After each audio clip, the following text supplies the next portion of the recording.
Thanks for checking into the State of Basketball Podcast, episode 18. I'm Adam Miller, and I'm here with Jaren Will each and every week, and we're going to be bringing you the news and notes on all 11 Division I basketball schools in the state of Indiana, because in 49 states, it's just basketball. So before we start, I just want to, thanks to all of our listeners, our viewers, everyone that interacts with us on Twitter. Thanks, Mom. Shout out to Mom.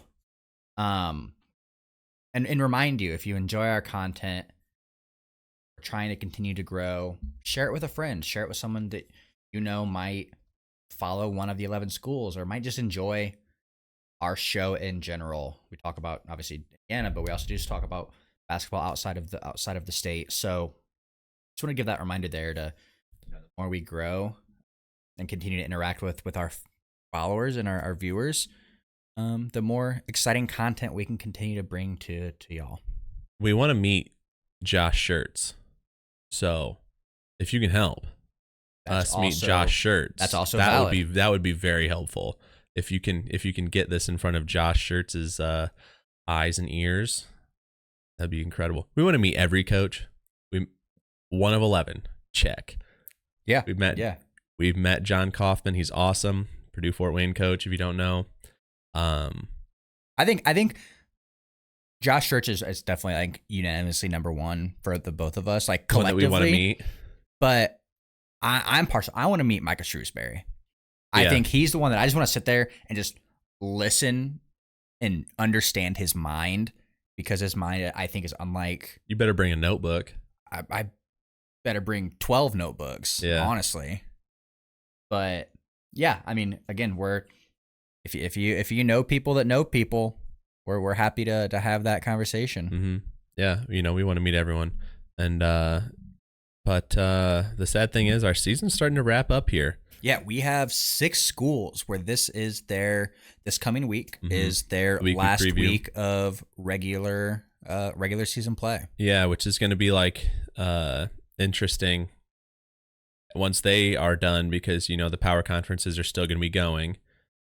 And the smaller conferences are going to be gearing up for conference tournaments. So our schedules are going to be looking a little bit weird. You might have a team who plays 3 times in a week, and we're covering that. You might have a team that doesn't play, or just gets, one and out in the tournament. So things are going to be looking different. Our hope, our ideal situation here is that every single team, I guess it's not possible, every single team that is not going to make the tournament would then win their conference tournament, and then, make the tournament so we can keep talking to them. Yeah. Unfortunately, we have 3 in one conference, 2 in another conference, 2 in another conference. So not possible, but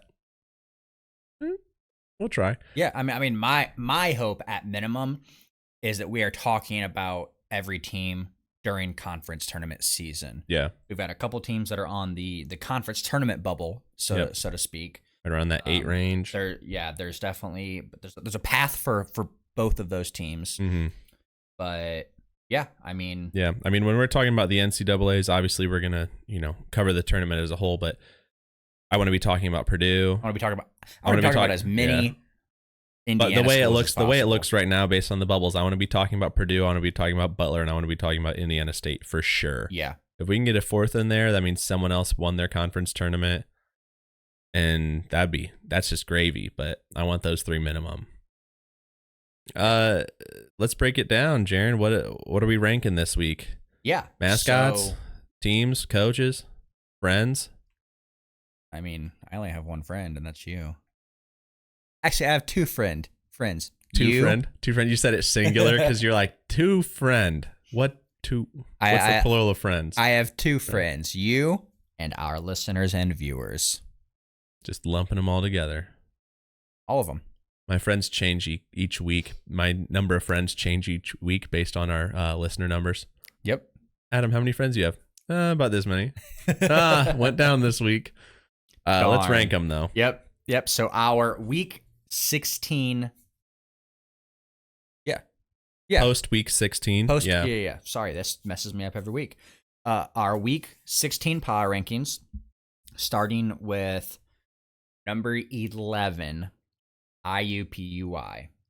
Number 10, Southern Indiana. Number 9, Deacons of Valparaiso. Number 8, Ball State. Ain't it great? Ball State, ain't it great? I'm going to try and find some rhymes. Number 7, Purdue Fort Wayne. Worth your time. That was a slant rhyme. Count it. Number 6, the Evansville Aces. Number 5, Notre Dame. Okay, we out here in Europe? Yep. Okay. Where do you know where that's located, specifically in Europe? I literally just read The Hunchback of Notre Dame today. Didn't say. I'm going to go France. I genuinely have no idea. I think it's France. No. It's either France or Italy, to be honest. Ooh, might be it. I'll find it. Keep going. Number 4, Indiana. Number 3, Indiana State. Number 2 is Butler. Number 1 is Purdue.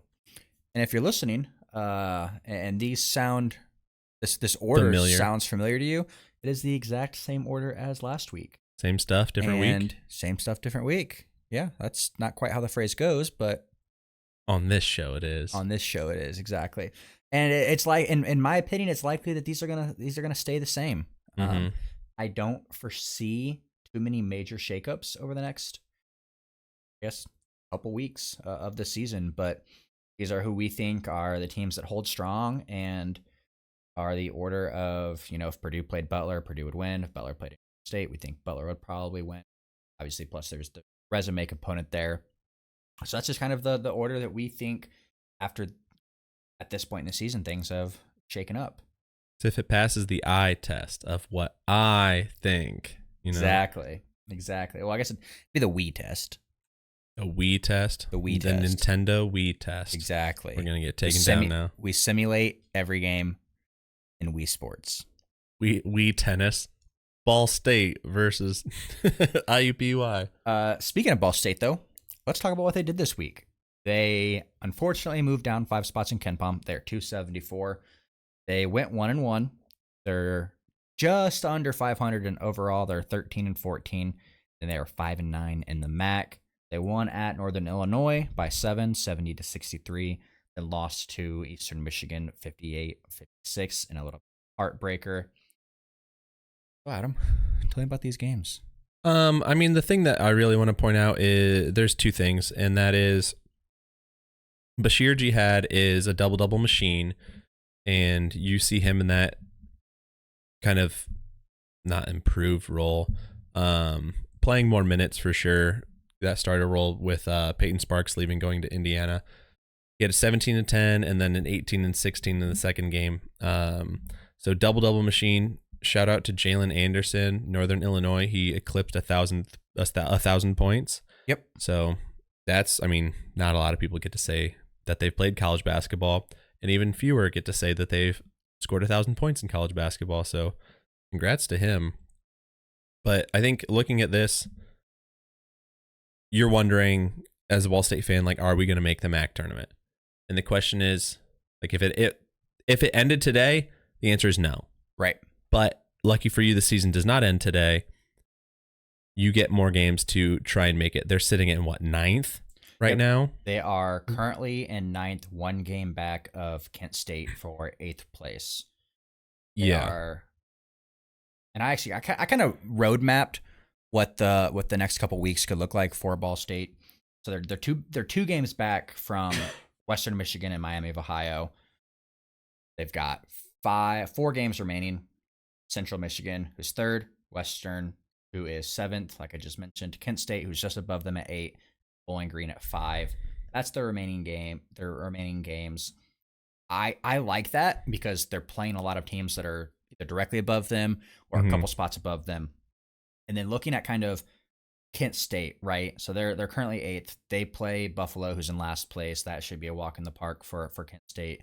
They do play Central Michigan, who's in 3rd, and Toledo, who's in 2nd. Mm-hmm. So those could be games. So they have tougher games than Ball State does on paper. Yeah. So but we just saw Butler, or not Jeez, we just saw Ball State lose a game to a team who's below them in the ranking, in the conference rankings. Yeah, that Eastern Michigan game was definitely a cannot lose. I think if they did win, we're looking at a much different situation. Because they'd be tied? They'd be tied for 8th then, and all that they need to do is finish.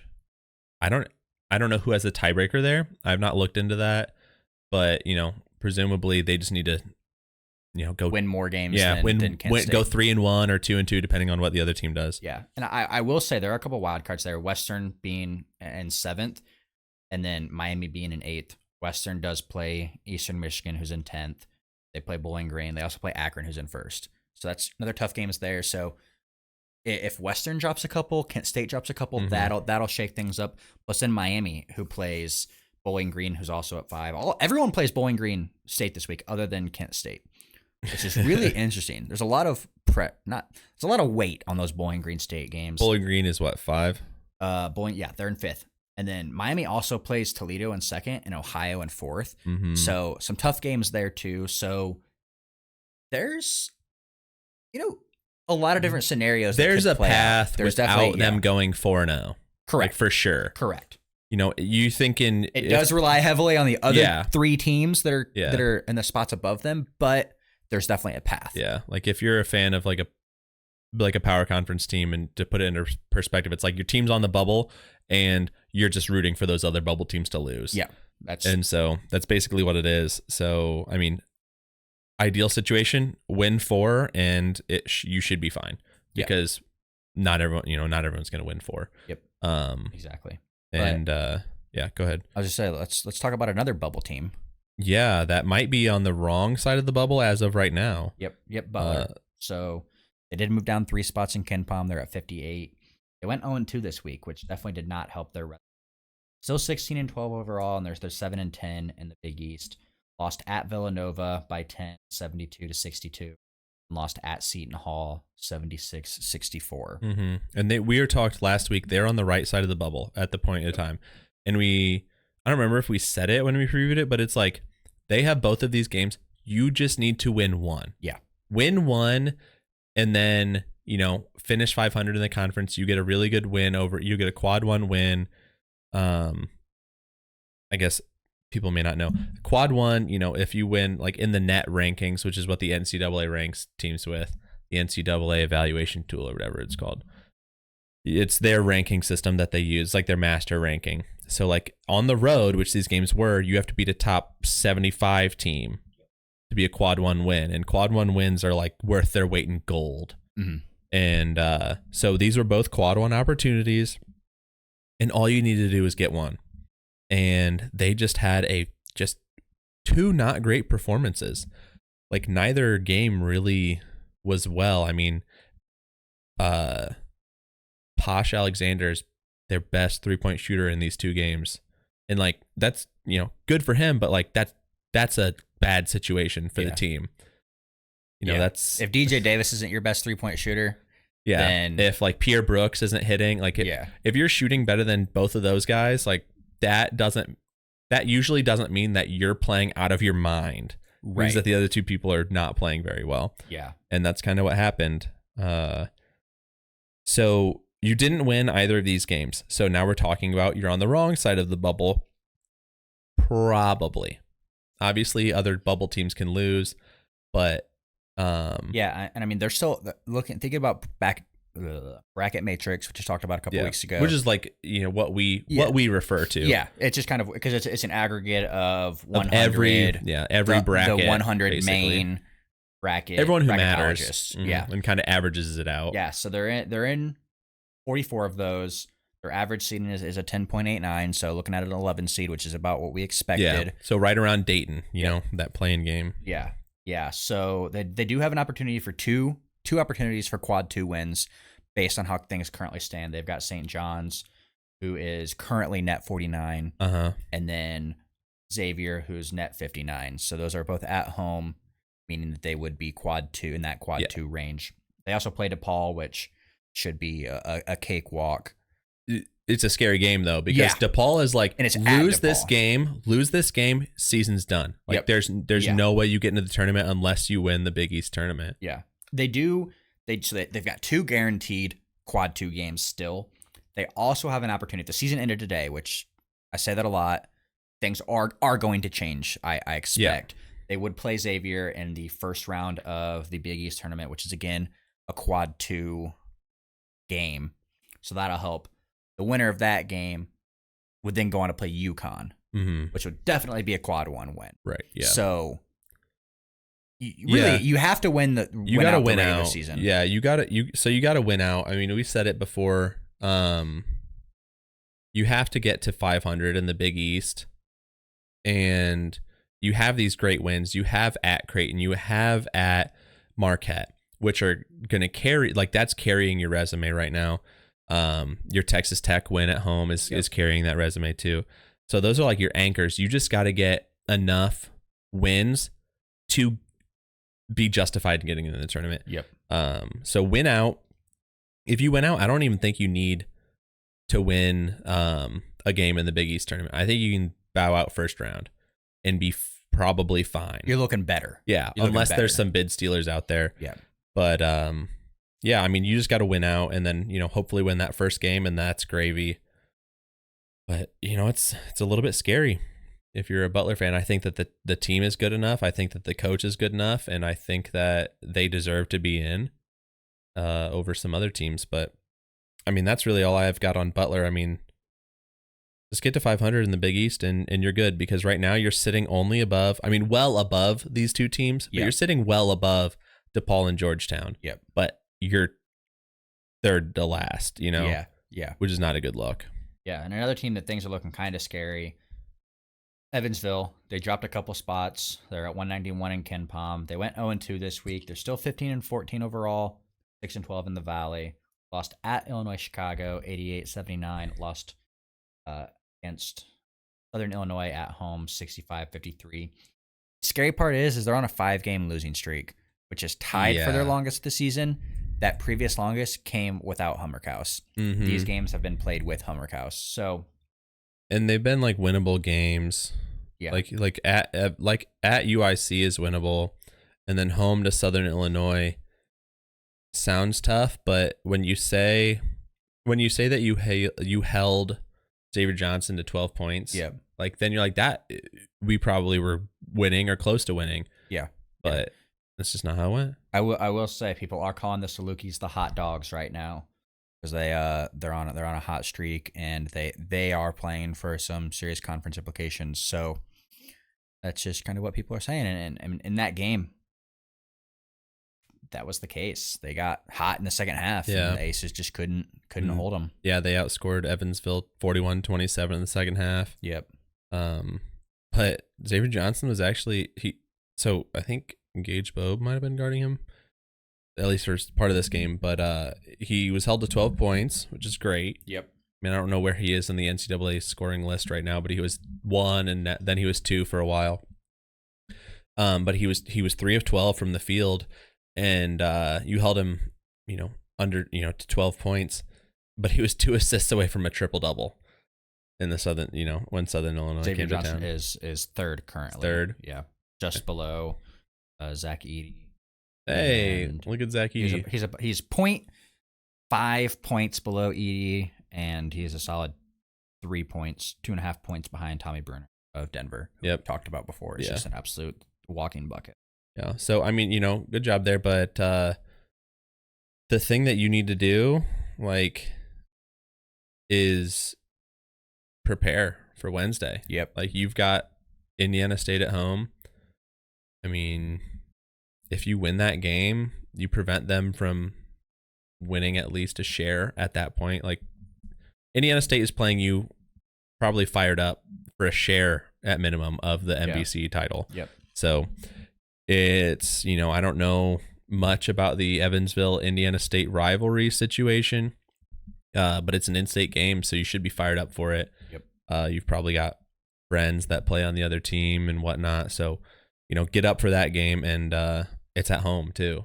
Yeah. So come out, play hard, and try and get into that next spot. Like, they're 1 game behind Missouri State, so they're 10th right now in the NBC. They're 6-12. Missouri State's 7-11. I just think this team's better than their record. Yeah, for sure. But Uh, the next team that might not be better than the record, I don't know. At this point, who even knows about this team? Is Indiana. They are 106th in Ken Palm, down from 98th. And they went 0-2 this week. 14-13 overall, 6-10 in the Big Ten. So they lost at home to Nebraska 85-70, and then they lost at Penn State 83-74. So they got swept by both of these teams now. Yeah.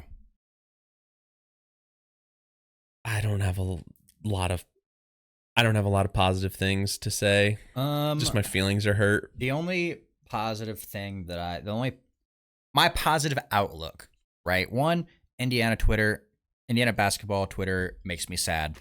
That's not positive, but at this point, this team just needs to get through the rest of the season. I think they need to tackle the portal hard. I think that's what we need to talk about at this point. Is like, you're already talking about next season. I'm ready to talk about next season just because they're in that bottom cusp in the Big Ten currently. So they're 100% playing on the first day of the Big Ten tournament. 100%. They will have to play 4 games if they're going to win. They're in 12th, right? Yes. 12th in the Big Ten? I believe so. But I mean, right now they've got one recruit. We got one guy. They just need to, get through the season, maybe shock some people in the Big Ten tournament, but then go after some heavy-hitting guards and during portal season and just kind of revamp this team to fill those gaps that are definitely missing from this year. And that's dynamic guard play. Yeah.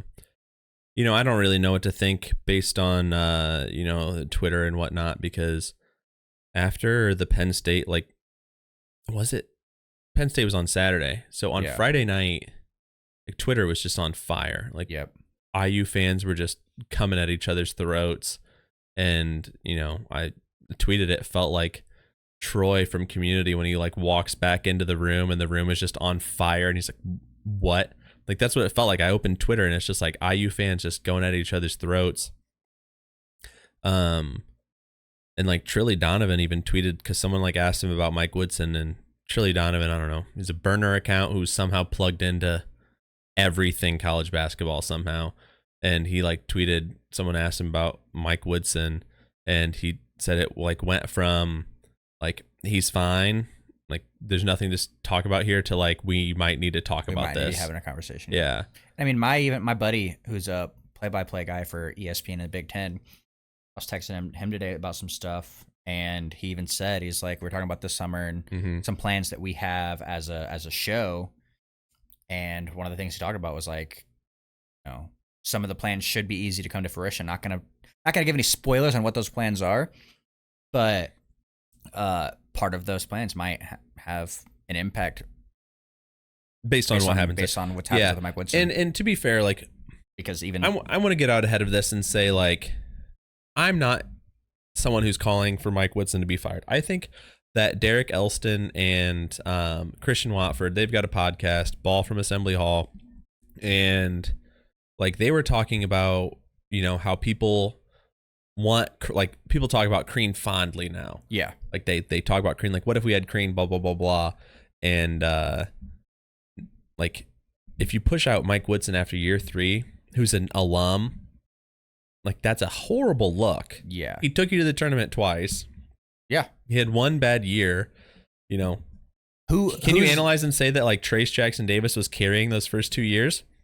I mean, not definitively. Right. You got to look at the improvements that people have made under him. Is it him? Is it the player just getting better on their own? I don't think you can just say definitively either. But I think it's a bad look if you fire him, for sure. Yeah. 100%. And he said he's not going anywhere, but you've got to have, if you're going to fire him, he has to agree. Yeah. You can't burn a bridge. Right. You cannot burn a bridge after you went out and sought him out, Yep. I don't care, especially because the team hasn't been bad over 3 years. Right. They made 2 NCAA tournaments. This year has been disappointing. They've lost a lot of games by a lot, but struck out a lot in the portal. So yeah. I don't imagine that they'll make a move after this season, but things are heating up on the internet, which what does that even mean? I don't know. We'll check back in later when that matters. Yeah. Things that are heating up in a good way is Indiana State. Much better week this week than the previous week. They went 2-0, so they're 24-5, 15-3 in the Missouri Valley, which gives them a standing alone atop of the Missouri Valley right now, one game ahead of Drake because Drake lost to Northern Iowa earlier this week. They won at Valparaiso 83-64, and they won at home over Illinois Chicago 88-73. What do you have on Indiana State, Jaren? Yeah, I mean the big thing is just like after the past couple of weeks, 2-bit MVC effectively dead. I was studying up on some bracketology, and Indiana State is in 76 brackets. They're looking at the top 12 seed currently, just based on that. Drake surprisingly still in 30 brackets at 11.23 is their average. So surprisingly, as things currently stand, Drake is still a higher seeded team than Indiana State, but the consensus is that Indiana State will make the tournament and Drake won't. Wonder if that's just a historical bias of. I mean, I don't know what Drake's best win is. I assume it's Indiana State, but yeah, I wonder if that's just everyone knows Drake. I will say some of those brackets were outdated, so it was Gotcha. the bracket matrix based on today's point in time. Yeah, but it takes the most recent from whoever. It takes the most submitted, recent from the 11 kind of bracketologists. Interesting thing to me though is of the 6 overlap, right? There's 6 overlap where both teams make it. 3 of them both have Drake and Indiana State at the 11 seed, which is interesting. 2 of them have Indiana State at 12 with Drake at 11. And then one of them has the inverse where Indiana State is 11 and Drake is 12. So that's interesting to me. Again, those brackets are more outdated, but really at this point, assuming Indiana State makes wins Arch Madness, I think they're safely going to be the top 12 seed. So the if they win, they'll definitely be an 11 seed at worst. Right. I think more than likely. I'm just saying like. It's all just based on an assumption and kind of how things currently stand and are trending. Because I think they should be an 11 seed. Yeah, I mean, I think if they weren't. I mean, depending on what happens on the bubble, I mean, I think there is a very, very unlikely scenario of them winning Arch Madness and then becoming, like the 4th 10. But right. I wouldn't expect them to slip unless they're sweating it out. And they lose early in Arch Madness, then I think you're talking about a scenario where they might sweat it out and maybe squeak in in Dayton. But yeah, I don't know. I was more so thinking for worst case scenario. Yeah, you just got to win. 12. You just got to win Arch Madness. Yep. is what it comes down to. But much better this week. But if they drop a game and they tie with Drake in the MVC standings, they will go to net ranking to determine who's the number 1 seed, which will go to Indiana State. So it would be nice if they could win it. I mean, they've got if they win one more game, they win the MVC. If they win 2 games, they win it outright. Yep. For sure. So you just want to hope and win both of those games. But, great game, especially against Illinois Chicago. It just felt like the games from a month and a half ago. Yeah. Ryan Conwell had 22 and 12. Julian Larry had 15 and 10 assists, and it was his first ever double-double. It was their 3rd sellout game of the year, and it's the first time they've gotten to 24 wins since the 1979 season. They got to 23 wins in 22 and 23 so last year, and they got to in 2013, 2014, but those both included the postseason. So now they're just going to set that record, which is lovely. I love it for them. IUPUI, they are still holding strong at 361. Woo! They did go 0-1 this week. They're 6-23 overall, 2-16 in the Horizon League. Lost at Northern Kentucky, 80-64. When they're clicking, okay, I will say about IUPUI, when they're clicking, they click really well. And, we saw the evidence when they won at Purdue Fort Wayne. Yep. They beat PFW on the road. And then when they were clicking this game, they were up on Northern Kentucky early. They were up by maybe double digits. And then the wheels fell off. Yep. And then they was turning it over, just fouling, just looking terrible. And then they came out second half and they were clicking and looked like they were going to win the game. And then the wheels fell off again. And so it's just, you don't see a consistent 40 minutes other than that Purdue Fort Wayne game, really. Yeah. Sucks. But hey, I got a free throw for you, Adam. Okay. About IUPUI. So, based purely on conference only stats, they have an offensive efficiency of 93.7, effective field goal percentage of 46.7, 2-point field goal percentage of 48.2, 3-point 28.3. Looking at defense, they've got a defensive efficiency at 119.8, effective field goal on defense 59.2, and then 2-point percent 59.9. Where do you think this ranks of the 11 Horizon League teams? I mean, I know Detroit Mercy has one win, but I'm going to assume that it's 11th. Yeah. Because 11th and all of those categories I just listed are 11th, which is wild to think about considering Detroit Mercy. Detroit Mercy just isn't getting blown out. Yeah. Yeah. They play it closer. They just don't win. Yeah. And that's what I was looking at some of that stuff and I was like, wow, doesn't surprise me. Yeah. It was just interesting. Yeah.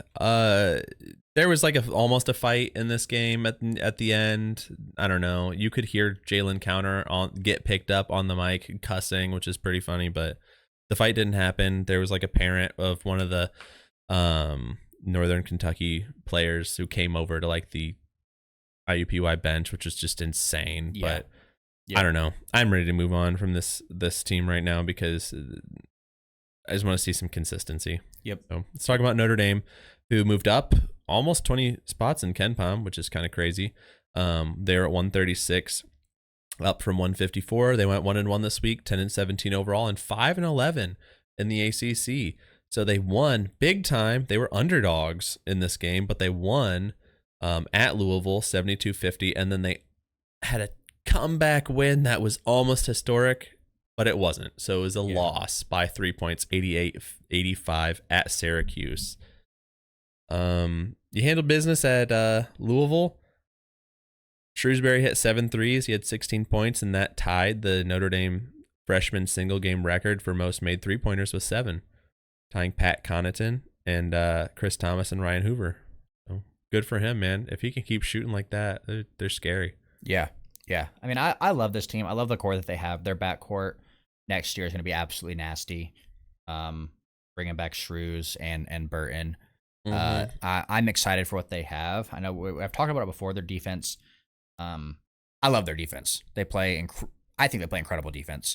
Yeah. Offense is kind of the part that's lacking, but they've got not the skill set. They've got the plays. They just don't have the shooters. Yeah, they don't have all the pieces, and some of the consistency too. But I mean, to put things in comparison, I mean they've got the second greatest defense in the conference based on conference only games. Nice. But they have the worst offense in the conference. It's not surprising. So that was interesting. They do have a tough remaining schedule. They play Wake Forest, Clemson, Carolina, and Virginia Tech is their remaining schedule. So and it could be worse, but it could be worse. Definitely be a lot easier. Yeah. So we'll see how they finish out. Like we said, they're sitting at 5-11 in the conference. So we'll kind of see how things pan out. Yeah, like I said, they almost pulled off a historic comeback win. They were down 20 at halftime, and it would have been the biggest rally in ACC history and program history if they had come back and won 20, being down 20 halftime, but they did not. They covered though. They did cover. And a big part of that was Braden Shrewsbury hitting 6 threes, and Marcus Burton had 28 points. But when you give up 31 points off your 17 turnovers, it's pretty much chalked. So Yep. Purdue Fort Wayne. They moved up in the rankings by 15. They're at 160 currently. They went 1-1 this week. Still 18-11 overall. 500 conference at 9-9. They had a dominant performance at Green Bay, 85-59, and they lost at Milwaukee in a just absolute collapse for the ages, 96-88. Big thing for me, like I said, Green Bay game, dominant performance, great job on in that game. The Milwaukee game, one thing that stood out to me, Maximus Nelson fouled out. This is a concern for me going into the Horizon League Conference tournament. He's fouled out in 5 games. He had in the Green Bay game, he had 4 fouls. Fouled out in Milwaukee. And I didn't quite realize how often he's fouling out, but that to me feels like a lot. For a guy that's, to me, crucial coming off their bench. Yeah. And if he's not playing, all of the minutes that he should be in a game based on being benched for fouls, that concerns me because I want this team to do well, and I don't think they are their best selves when he's unable to play. Yeah, I mean, it's definitely... I mean, their starting core is so strong. Yeah. And, you look at a guy like Mulder who doesn't produce a lot offensively, but he gives you everything else. But when he comes out, I mean, it's not like you're adding a scoring option when he comes out, really. Yep. So yeah, you got to have some more production coming off the bench. But I mean, that Green Bay game was insane. Like, Green Bay was competing, to win the Horizon League, and you might have just killed them from that. I've got a free throw for you. In that Green Bay game where they won, what was the score? 85-59. How many steals did Green Bay have? 12. 0. Purdue Fort Wayne had 4 turnovers, and none of them were steals. I went 12 because, like, you asking that question makes me feel like they had a lot. They had a lot, or based on the score. Like, it was like surprising that they won. Yeah. 0. So I don't know how many they had in Milwaukee, but it's unfortunately it's a thing that we've seen a lot with this team where they will have a lead going into like the final 8 minutes, and then they will lose that. Like, they got outscored 25-14 in the last 7 minutes of this game when it was tied 7 minutes to go. Yep. So unfortunate, but I think that if they can, like, I think that they're still peaking. If they can keep that up and make some noise in the Horizon tournament, I don't think you can count them out. Yep. Purdue moved up in KenPom. Woohoo! How much? 1. They're back at number 2. It reminds me of, like, when you're in school and you have like an A- and you're trying to get an A+, or like you have a B+ and you're trying to get an A, and you get 100 on a paper, and it's like, oh, my grade went from a 90 to a 90.1, and then you get a 0, and it's like, my grade went from a 90 to a 74. Yeah. It's so hard to move up. Yeah. Averages or something. Who knows? They are 2-0. Or excuse me, they went 2-0 this week. They're 2-0 this year. They've only played 2 games. They're the opposite of Chicago State. They are 25-3, 14-3 in the Big Ten. They got a big win over Rutgers, 96-68. And then they won at Michigan, 84-76. Wasn't really it didn't feel to me watching it that it was even an away game against Michigan. I'm fairly confident there were more Purdue fans there. Just because for some reason no one goes to Michigan basketball. No Michigan. What do you mean for some reason? The team's terrible. Hey man, I'm trying to cut them a little bit of slack. I did see a tweet that was like, Michigan's on spring break this week, and Ant Wright tweeted, who went and played at Michigan under John Beilein, and it was like, adults get spring break. Like, there's a whole city that lives, whole city of people that live there. Yeah. But you destroyed Rutgers, like absolutely dismantled them. That was the number 2 defense in the country, and you absolutely could have hung 100 on them. No questions asked. But Matt Painter's a respectful guy, so he didn't. Yeah. And then Michigan played you a lot tougher than I think that you thought they were going to. But the thing that really sticks out to me is Edey, after the game, was saying that, like, they're not satisfied with the way that they're playing. Like, they want to get more out of this team. Mm-hmm. And I think that's huge. Like, they got to have that mentality going forward, and they got to get that. But the fan base is a little bit divided. Not nearly as divided as the Indiana fan base, because when times are rough, they get real rough. But when you're number, what are they, 3 in the AP poll, number 2 in KenPom, you're just kind of splitting hairs here, trying to be like, let's not lose in the first round of the tournament again. Yeah. The thing that people are torn on is Fletcher Lawyer. Foster lawyer? Foster Lawyer. Fletcher, his brother, who's not even in college anymore, I don't think. Yeah, no, he's not. Played about 7 years, but he's not there anymore. Yeah. He has not shot great. So last season, towards into last season, based on his usage volume, I was thinking, okay, the old adage of the sophomore slump. I thought that he hit that sophomore slump early last year. He came back this year and was pretty lights out early in the season. He's kind of taken that downward spiral like he did this time last year as well, which is a concern for me. Because you can't have that. He's a guy that obviously you've got Lance Jones there, who picks up some of the stuff, the scoring at least that right, you would typically expect from Fletcher. They play together, But you can't have Fletcher shouldn't be the Ethan Morton of this starting lineup. Yeah. I mean, people would talk about okay, so in the game against, who was that first game? Rutgers. People were like, okay, going into the game, they were like, you have to play Miles Colvin more. And you have to play Cam Heide more. Well, in that game, let me see how many Lawyer had. I have that right here. In that game, Lawyer has 2. And Cam Heide finishes with career high 18 points, 7 of 7 from the field, 4 for 4 from 3, and he did it in 19 minutes. So it's the 5th most points in a perfect night in school history. And you're like, okay, seems pretty easy. Pencil him in, maybe don't start him, but starters minutes him. Yeah. And then he has 2 points in the follow-up game.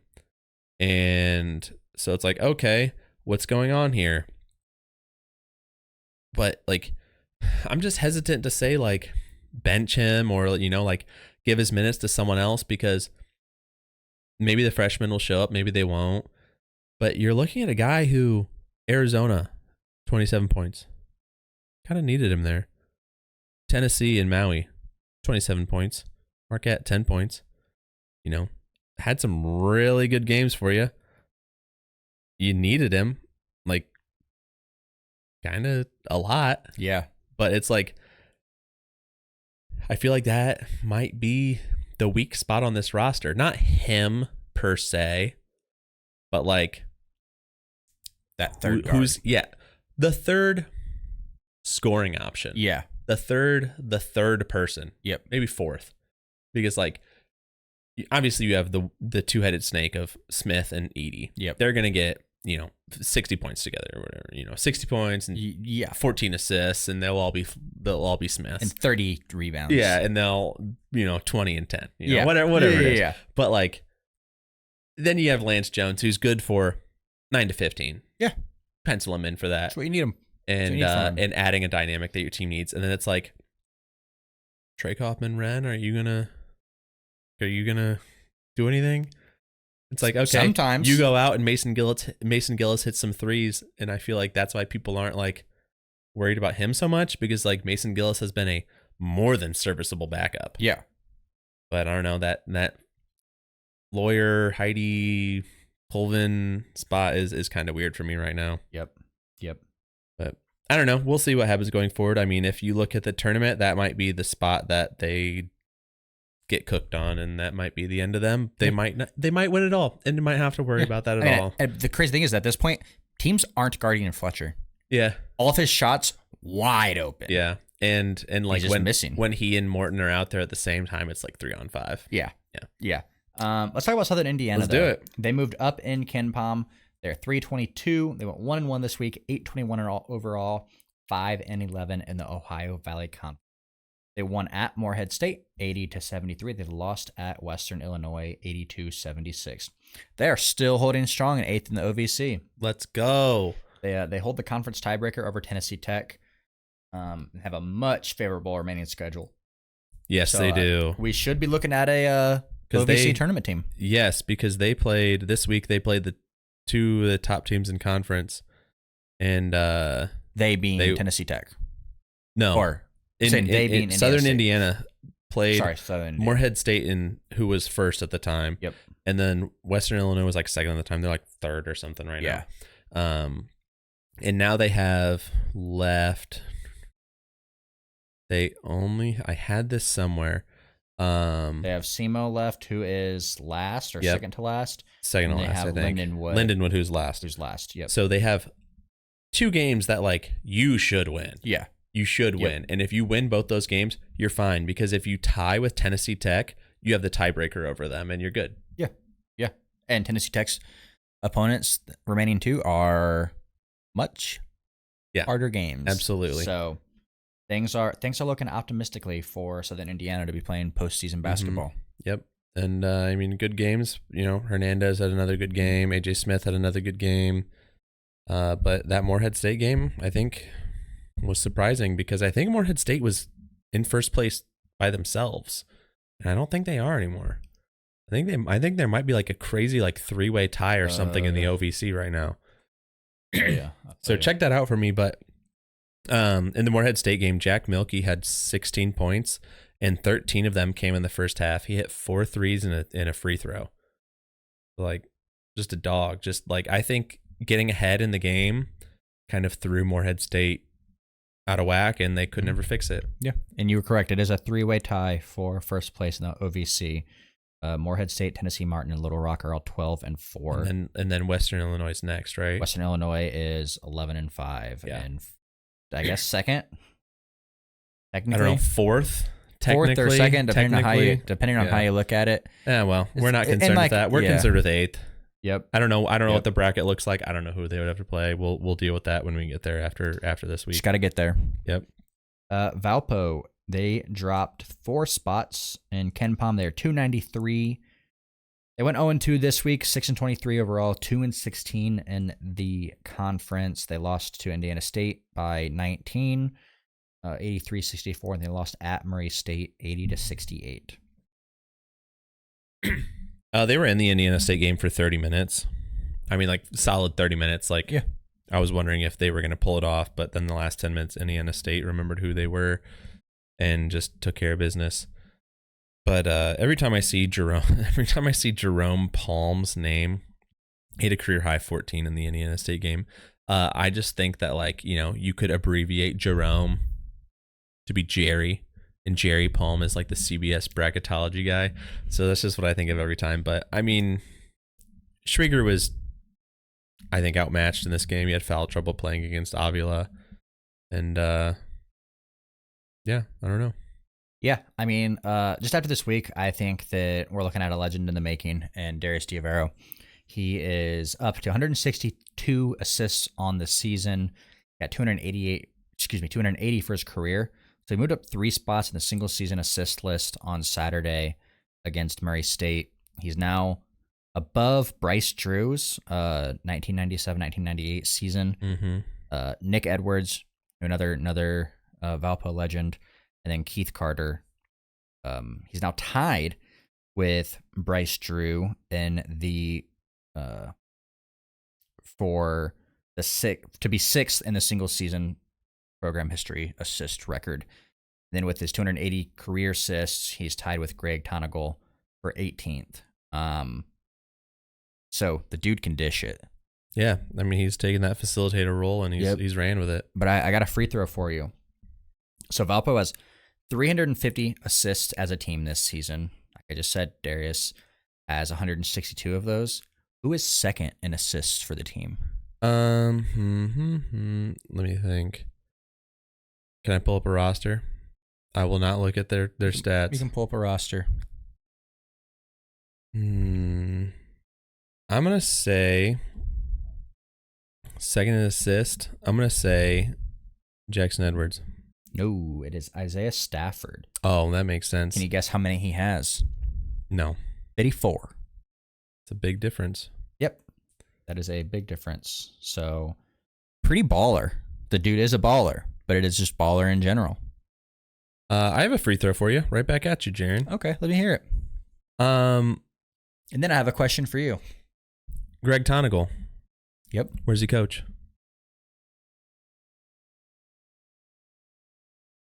Been there for almost 20 years. Yeah. In the state. Yeah.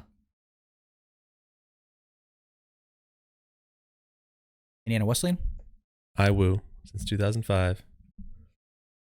Indiana Wesleyan. I was trying to think of what teams that aren't Division I. I know he didn't coach Division I, right. but what teams have just been absolutely dominant at their level. Indiana Wesleyan is one of them. Yeah, he runs a good program. Yeah. So my question for you, Adam, is if you're okay moving on from Valpo, if you don't have anything else to say, then who was your Week 16 Jimmy Chitwood Player of the Week? To me, several good candidates this week. Yeah. But who did you pick as the singular Player of the Week for that Jimmy Chitwood status? Our Jimmy Chitwood Player of the Week. Week 16 is Jack Milkey from Southern Indiana. He's our second winner from Southern Indiana. First was Jeremiah Hernandez. He had 16 points in their win at Morehead State, and I talked about it. He had 13 points in the first half. He hit 4 3-pointers, which I think just lifted them early, gave them that momentum, and just let them just run away with the game and hold that lead. He almost doubled his scoring average in that game, and he was 100% from the line. 101, baby. Hey, we'll take it. Every shot you make, man. 2 assists and 2 boards, and I think he just gave them that lift that they needed in that game. So Jack Milkey did a great job, and he is a very deserving Jimmy Chitwood this week. So he joins the ranks of the elite. You know, people like Zach Eady, may have heard of him. He's about to win another prestigious award. Not nearly as prestigious, but... Oh, no, I was talking about the Jimmy Chitwood sometime when it gets to tournament time and we're like, who's playing? Yeah. So, congrats to him. Let's look at next week. Yes. In-state matchup. Yeah, on Wednesday, 8 p.m. Peter Funk from Evansville said he would hook us up with tickets to the game. You decided to have a kid, though. I have a... Well, I have a less than, 2-week-old baby at home. Yep. So I figured that would probably not be the best option to go down and either come home at 3 a.m. or stay the night and just be gone. So can't go, but Evansville is hosting Indiana State, and Indiana State's 10-point favorites. Feels like a fair number. I don't know. Depends on what kind of Indiana State we get. Depends on what kind of Evansville we get. Yeah. Evansville, this is a big, this is a slump busting game for Evansville. Like I said, they're on a 5-game losing streak. We do not want we would hope to not extend that to 6, but it's tough because if they if they break the losing streak, they're beating an in-state team. If they extend the losing streak, they're doing it to an in-state team. So it's just like, and you look like less than ideal. We obviously root for Indiana teams, but like we want everyone to win. Yeah. It's impossible though. And it's like, do we want Indiana State to win and potentially get an outright conference championship? Or do we want Evansville to break their streak and win, and then Indiana State have to potentially share the conference championship? Yep. I don't know. I'm just going to let the ball roll out there and see what happens. Yeah. Yep. I think Butler. Yep. Butler. Every game is a must win. Yep. Because you have to win out. So Butler, St. John's. They are playing a red-hot Red Storm. Yeah. And they only have 1 game this week, right? Yes. So they've got 2. They played a Paul, but it's DePaul. Well, that is like a literally lose and your season's over. So they've got to win both of those games. Another team that has got to win both of their games, in my opinion, is Ball State. So, I mean, Butler's trying to fight to get to the NCAA tournament. Ball State's trying to fight to get into the MAC tournament. They both got to win both their games. Yep. Ball State, they're playing at Central Michigan. They lost by 6 last time around in Worthen. It was their first home loss of the season. So, in my opinion, it's a huge revenge game because they broke that home win record. Not record, but home win kind of. Anyways. They didn't defend home court? Yeah. And then they play Western Michigan, who they beat earlier on the road by 10 in early February. So, again, must-win games for them. We do have just a couple games that aren't like super, they don't stand out per se. But they're notable. We've got 6 teams who are playing their final game of the season. IUPUI, Purdue, Fort Wayne, Southern Indiana, Indiana State, Valpo, and Evansville all concluded the regular season this week. IUPUI plays at Cleveland State on Saturday. Purdue Fort Wayne plays home against Robert Morris on Saturday. Southern Indiana plays against SEMO on Saturday as well. And then Indiana State, Valpo, and Evansville all play Sunday against Murray State, Illinois State, and Belmont, respectively. So yeah, just win them all. Yeah. Basically. Yeah. Valpo plays Northern Iowa. And I forgot to mention this when we were talking about them, but they are currently on their second 10-game losing streak of the season. They lost 10 straight, and I think they won one, and they lost one, and they won one. Yep. And they've now lost 10 straight. So let's not go for 11 straight losses. I don't know. I'm sad it just makes me sad to see that these teams are going to be ending their regular season because, there's a potential that, Ball State has more games after this. Yep. But there's potential that, this could be SEMO could be the last Indiana State or the last Southern Indiana game that we're talking about. Yeah. I don't think it will be. No. But it is on paper. It could be. Yep.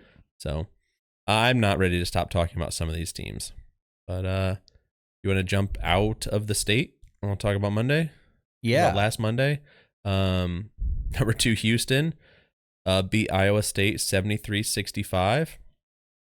Good for them. Houston had a good week. And then my game, the King and the Queen versus a bunch of Chucks, Charleston won that game versus William and Mary 75-57. Yep. And then on Tuesday, Creighton, we wrote beat, but they absolutely beat down number 1 UConn 85-66. I guess that means Houston will be number 1 when this episode comes out. It's like the AP voters polls have to put them 1. Yeah. But it's like, I don't know. It's like throw a dart with Houston's name, UConn's name, and Purdue's name at a board, and whichever one's closest to the bullseye, or whichever one gets the most points, like that's the number 1 team, because that's about kind of they're all number 1. Like, yeah, you're splitting hairs. Yeah. So we'll see, unless it's unanimous. Don't think it will be. No, but I don't think so. But anything's possible. And then 25 BYU beat 11 Baylor and Provo. So that Big 12, man, it'll cannibalize itself. Yeah, but they'll all make the tournament though. That's all the thing. Every single one of them. Thing. Then we also had another Big 12 game. Right? Yes. Yep. The undisputed national champions that went to the Blue Ridge Mountains. My guess the game of the week last week. West Virginia won 77-67 over Central Florida. Yep. So Wednesday, some interesting things happened. First one was Penn State beat number 12 Illinois in Happy Valley. I bet the fans were happy. I bet they were. It was one Happy Valley. Illinois was up 7 with 40 seconds left in the ball. Like, they had the ball and they were up 7, and they immediately turned it over. Or maybe they turned it over and then they made it. So it was like a 5-point game or something. And then maybe something else happened.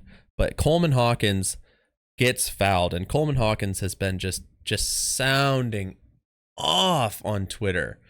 He plays for Illinois. If you don't know, if you're not plugged in, he's just been going off on Twitter on people and just being a menace. And people hate him. I don't really care about people on Twitter. I don't really hate any players out there right now. I don't know, but he's especially been chirping at Purdue people. So if you're in a Purdue circle, you might know. But he misses both free throws.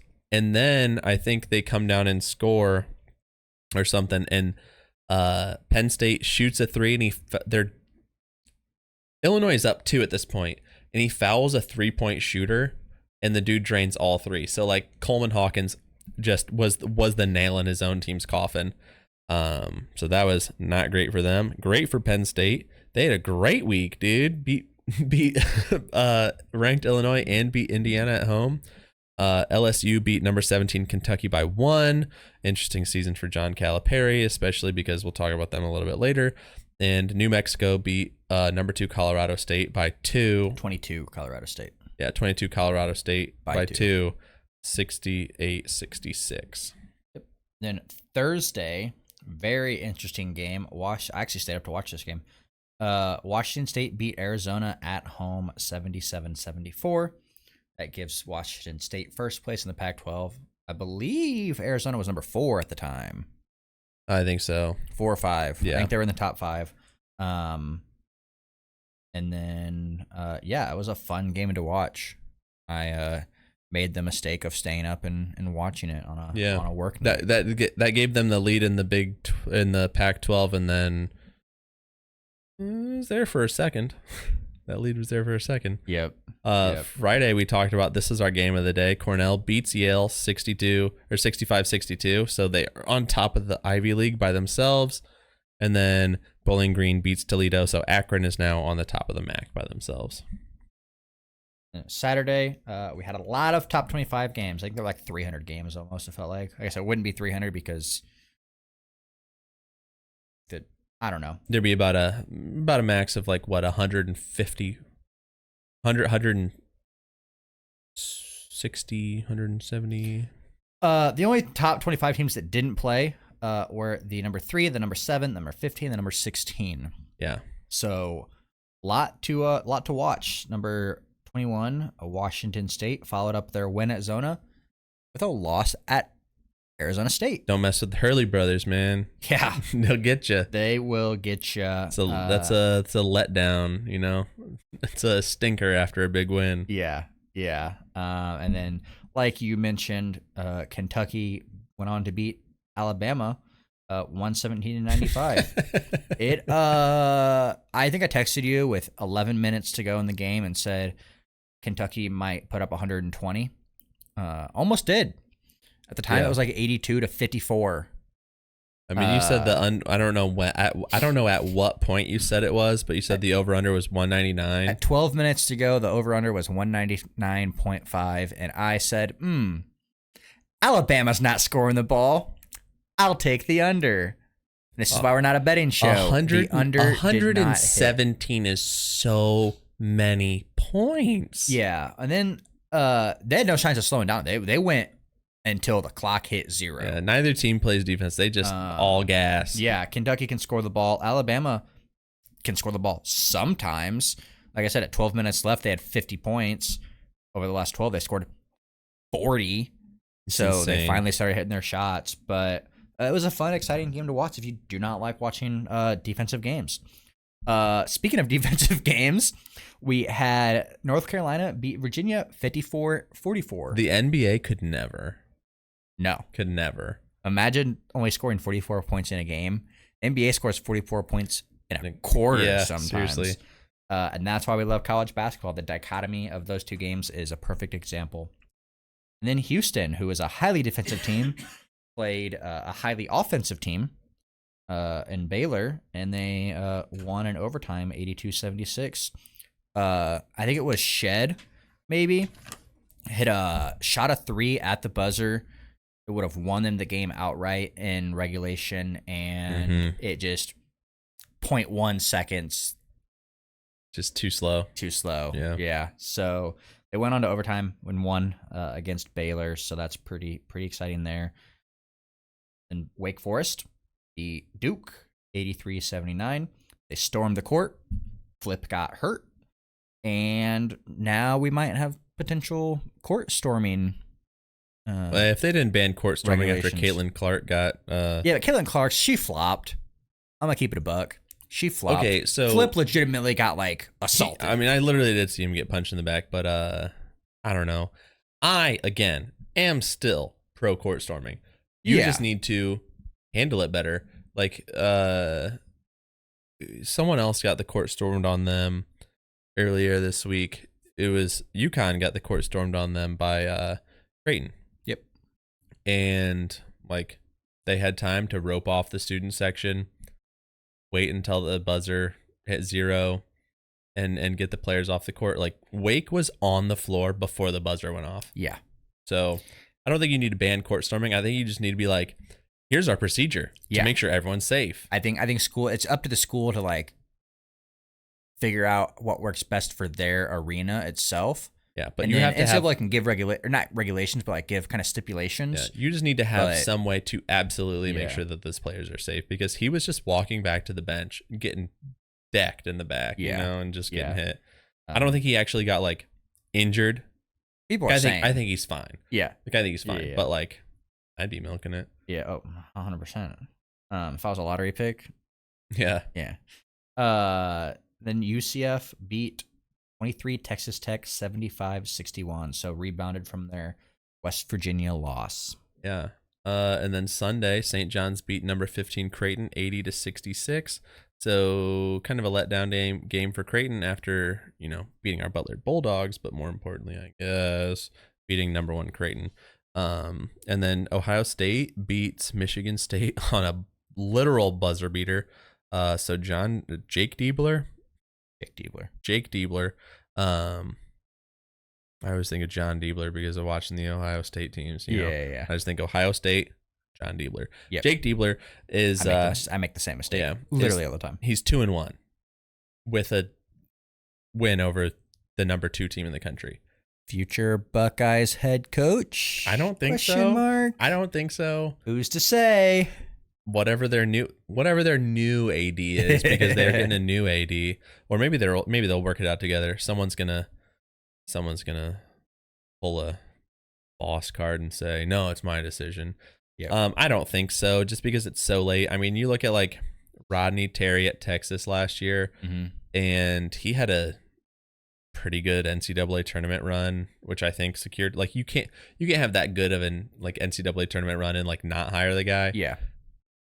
I mean, it's not out of the question Ohio State makes the tournament. Like, they're not out fully. They've got an uphill battle, though. Yeah, they could make the tournament. They aren't even like getting, according to bracket matrix. Yeah, aren't getting any kind of. But like they're not Indiana. Like it's not. Yeah, it's not. You're out unless you win the tournament. Like there is a path, because I don't know. We'll see. I don't think they're gonna make it. And I don't think he'll be the next coach, but right now I want your stance. Michigan State, in or out? Out. Think they're out? I think it's like 26 years in a row he's made the tournament. And I'll counter that. If they're out, does he retire? No. No, he's got a 5-star on the bench, dude. 5-star on the bench who could have been playing minutes at Indiana. They wouldn't have never gotten Khalil Ware, dude. It's an interesting thing. I mean, right now they're probably in, but do you know who their next game is? Keep thinking. It's taking a drink. Do you know who their next game is? Indiana. Right. No. I think they end the season with Indiana. Worse. Same state though. Purdue. So make or break, I guess. Like, you know, I mean, I guess it doesn't break their season, but if they win it, like they're in, I guess. Yeah. So let's talk about this coming week, our Monday game of the day. If you can only watch one game Monday night, we recommend you watch 11 Baylor playing at TCU, 9 p.m. It wasn't a great slate Monday. No. The season's wrapping up. Not a lot of games going on, but any road game in the Big 12 is a hard game to play. And TCU has shown this year, too. They've won some pretty big games. Baylor's just got an electric offense. So playing in the road's hard, man. Yeah, we'll see. Tuesday, our game of the day. Oh, my gosh. What? Same conference? 25 at the time of recording. BYU at number 9. Kansas at 8 p.m. on Tuesday. So, in BYU win in Allen Fieldhouse? Probably not. But Kansas is 2 games back of Houston. And BYU is right behind them at 3 games back, I think. At the time of that I wrote this, which is days ago. Could be different. Maybe not. But, you know, it should be a good game regardless. I think all Big 12 games are good. Another big game, moving over to the Southeastern Conference. Wednesday night, got 14 Auburn at number 5 Tennessee, 7 p.m. Tennessee needs a win to stay one game back of Alabama. It should be a great and pretty ugly matchup. Auburn can score the ball. Tennessee can defend the ball. Bruce Pearl's a great coach. I'm a big fan of him. The Screaming Eagles know that. Yeah. So pretty fun. Got an interesting matchup. Let me amend that because again, I wrote that days ago. They're now tied in the SEC, 11-3 for both of them. So that got even more interesting. All right, we're firing our editor. Well, hey man, we can't fire our editor. We don't edit anything. Thursday. Sorry, we're hiring an editor, and then we're firing him. Thursday, our game of the day is Tennessee Tech at UT Martin. Why? Because, well, a Tennessee Tech loss really helps USI's chance of making the OVC tournament in the 8th spot. So that game's at 8:30 on Thursday. So OVC action for you. Friday. Got number 6 Friday Night Lights. So it kind of works. Number 6. Well, they play under the lights and it's Friday night. There's always lights. Yeah, don't know what time it is because our editor didn't write the time. I know, dude. Number 16 Dayton plays at Loyola Chicago. Dayton is currently one game back of Loyola and Richmond in the A10. Even though they're ranked, which is really interesting. It's really funny, yeah. But I think that it just shows what the power of 7 p.m. Wait, no. 9 p.m. God, our editor really does suck. Dude, I looked for the first game. Come on, dude. 9 p.m. But 9 p.m. A ranked Dayton team, not in first place in their conference, shows the power of, I guess, non-conference play. Mm-hmm. But that is Friday night at 9 p.m. 9 p.m. 9 p.m. Never a doubt. Saturday, our game of the day is number 5, Tennessee at number 13, Alabama. That's at 8 p.m. So, again, SEC title race implications. Never know what's going to happen to the SEC. And that's why we wrote Tennessee twice this week. Yeah, I mean, the SEC race is getting interesting. So you've got, Tennessee and Alabama tied. This could be the game, that determines it. And going to see who wins. I'll see Saturday night. Sunday. To wrap up the week, we've got Seton Hall at number 1 at the time of recording, UConn at 12 p.m. Little noon Big East action. If Seton Hall wins the game, they're firmly into the tournament. Mm-hmm. And UConn needs to win for seeding, more than likely. Yeah, just like they'll probably be firmly at the 1 seed. But yeah, it's like, do they get to if they get the 2 or the 3, basically? Yeah. Are they so, in the East or not? Yeah, so that'll be fun to watch. Yeah, I mean, always watch UConn. Yeah. Also, not a great slate of game on Sundays. Yeah. Sundays have been kind of slowing down at this point in the season. Yeah, but everyone's kind of ending their season. Yep. All right. Who goes first? I don't remember. Did I go first last time? I don't know. I'm going to go first. That sounds... I'm already talking. Right. And I already have my notes pulled up. All right, so our Guess the Game, Jaren's version. We've got National Defenders defending home court against the Motherland. National Defenders defending the home court against the Motherland?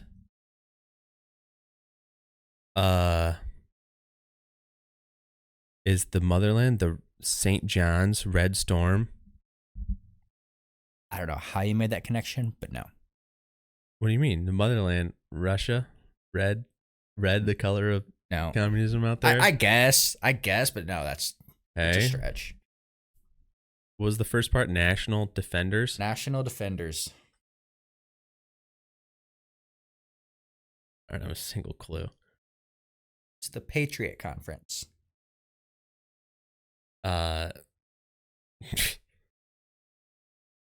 National Defenders against who? The Motherland. National Defenders defending home court against the Motherland. I don't know. The Citadel versus... Are they even in there? No, I don't think so. Are they? I'm just going to go with Army versus Air Force. Army versus Navy. Final answer. Close. It's American at Army. American University. America being the motherland. No, the motherland is Russia, and nothing has ever been the motherland other than Russia. Yeah, and then the national offenders being Army, obviously. American also plays Navy this week as well. But that game is Wednesday at 4 p.m. Jesus. I used the same clue for all the games. All right. But I didn't. Again, I told you off air, if you don't get this, we have to dissolve the podcast. It's just over. All right, well, it's been a good 18 episode run. Yeah. It's been nice knowing you. It's been nice knowing y'all, interacting on social media. Jaren and I might be friends. I don't know. We'll see. 4 words. Future Big Ten battle. UCLA, USC? No, they just played. Oregon, UCLA. No. There's only so many options. I know. Washington, UCLA. Who's the home team? UCLA. Flip it. Washington. Yep. UCLA at Washington. Yep. UCLA at Washington on Thursday. I would have gotten it eventually. That game is Thursday, February 29th. Sorry, I cut you the off. leap day at 10:30 p.m.